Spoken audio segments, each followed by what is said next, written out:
Welcome back. We're Chris and Jamie Bailey, Christian counselors and marriage coaches with Expedition to Marriage, and this is part 3 of our 4-part series about bad marriage advice.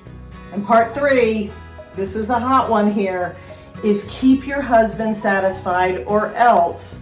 Yeah. He'll look at porn. Yeah. Or No. Yeah. Just no. This is advice that sadly many pastors, many counselors, many well-meaning Christian, women mentors are telling to many Christian wives is keep him satisfied so then he won't look at pornography or he won't have an affair, he won't cheat on you. Right. He won't stray. Yeah. Just no. No. Just no. A husband's, a man's, that is his responsibility. Absolutely. What he does with his eyes, what he does with his mind, what he does with his body is not a wife's responsibility. No. We have personal responsibility. We are called to our own personal responsibility, to our own accountability, and not to be accountable for one another. Now, we're accountable to each other, right? Especially if we're married, but we're not accountable for the other person deciding to sin or not. It's not your job. God's not going to ask you before the throne, did you take care of your husband to keep him from sinning? Because it's not your job. Right. That's right. Now we can be resources to one Absolutely. another. We can, if I choose to withhold sex from you, that's not making your job easier. No.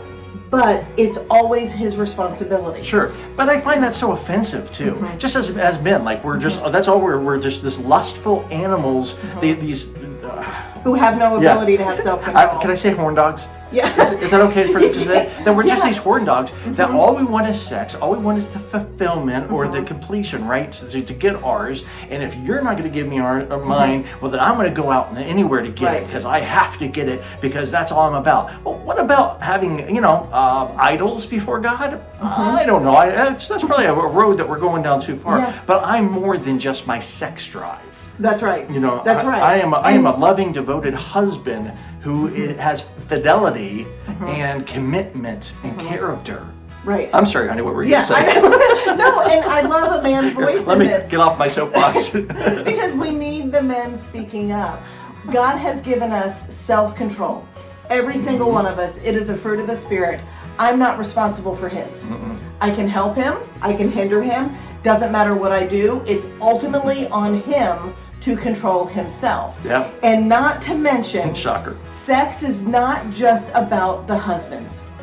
Sex is designed to be mutually satisfying and fulfilling. And Scripture shares with us so many great gifts that sex is designed for. Absolutely. It's for both of us, and that's the ultimate design of it. And if that's not happening, it needs to be happening. And so you need to figure out what is going on. And if there's a wives, I will tell you, this is not your free pass to withhold sex. No. Because there are a lot of women who do that. That's not what we're talking about here.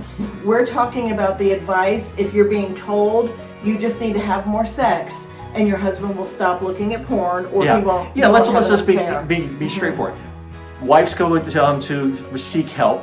My husband's looking at porn. Oh, well, then you just need to give him more sex and that will take care of it. That is so wrong on so many different levels. It's very wrong. It doesn't address the sin problem with the husband, and it's telling the wife that she has to do something extra instead of the husband having to step up and take care of what he's called to do. Matthew 5:28 tells husbands, tells everybody, that if we look at a woman lustfully, that we're sinning and we're committing adultery in our own heart.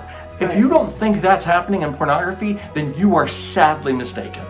You are passionate about this. Let me get off my soapbox. I love that. I love it. So that is the takeaway. Wives, it's not your responsibility to control what your husband does or doesn't do. He is called to self-control. He is called to be faithful. He is called to sacrifice his life for you if need be. Yeah, Ephesians 5:22. Yes. Husbands, love your wives sacrificially as Christ loved the church, giving himself sacrificially, right?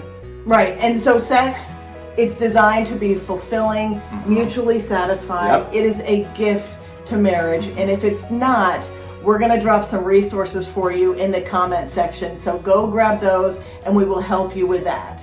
So until next time, stay tuned for part 4 and hit that subscribe button so you don't miss it.